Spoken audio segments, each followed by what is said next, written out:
আসসালামু আলাইকুম। প্রতিদিনের মতো আজকে আমি পড়ার রুটিন শেয়ার করব।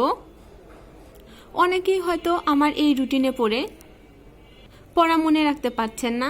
অনেকে আছেন প্রথমবার পড়ছেন, আপনাদের কাছে খুবই কঠিন মনে হচ্ছে, এবং এমনও অনেকে আছেন যারা ভাবছেন হাল ছেড়ে দেই। তাদের জন্য বলবো, কোনো একটা জায়গায় যাওয়ার উদ্দেশ্যে আপনি রওনা হয়েছেন।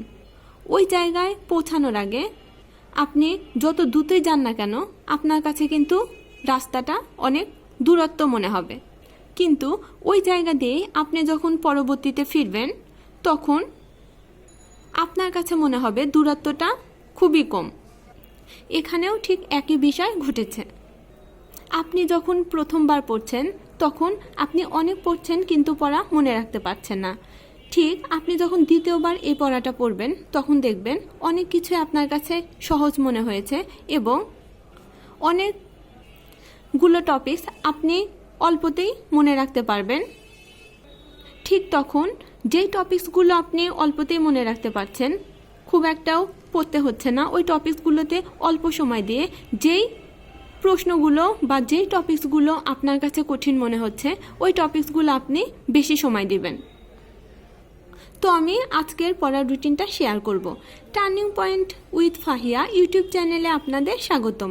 এখানে আপনারা পাবেন job circular, job exam notice, job exam suggestion এবং জব প্রিপারেশন রিলেটেড বিভিন্ন ভিডিও।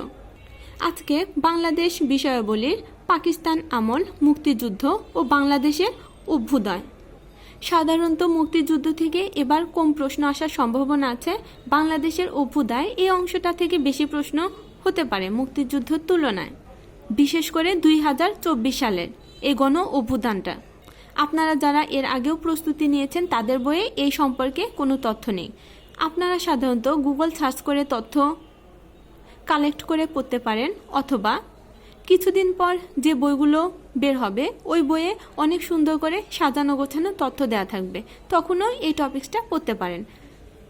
তাহলে পাকিস্তান আমল ও মুক্তিযুদ্ধ আজকে পড়বেন, এবং বাংলাদেশ এর যে 24 সালে অভ্যুত্থানটা হলো, এটার গুগল সার্চ করে কিছু প্রশ্ন পড়বেন। ইংরেজির জন্য কারেক্ট স্পেলিং, এই টপিকসটা থেকে কিন্তু প্রতি বছরই প্রশ্ন আসে। এর জন্য আজকে কারেক্ট স্পেলিং পড়ব। এ থেকে এইচ পর্যন্ত বিগত সালে আসা প্রশ্নগুলো পড়বেন। গণিতের জন্য অনুপাত ও সমানুপাত সম্পূর্ণই পড়ব। আমার ভিডিওটি যদি ভালো লাগে, তাহলে ভিডিওটি লাইক দিয়ে প্লিজ চ্যানেলটা সাবস্ক্রাইব করবেন। আর আমার ভিডিওটি যদি মনে করেন আপনার ফ্রেন্ড সার্কেলদের জন্য অনেক হেল্পফুল হবে, তাহলে অবশ্যই আমার ভিডিওটা তাদের সাথে শেয়ার করবেন। ভিডিওটি দেখার জন্য ধন্যবাদ। আল্লাহ হাফেজ।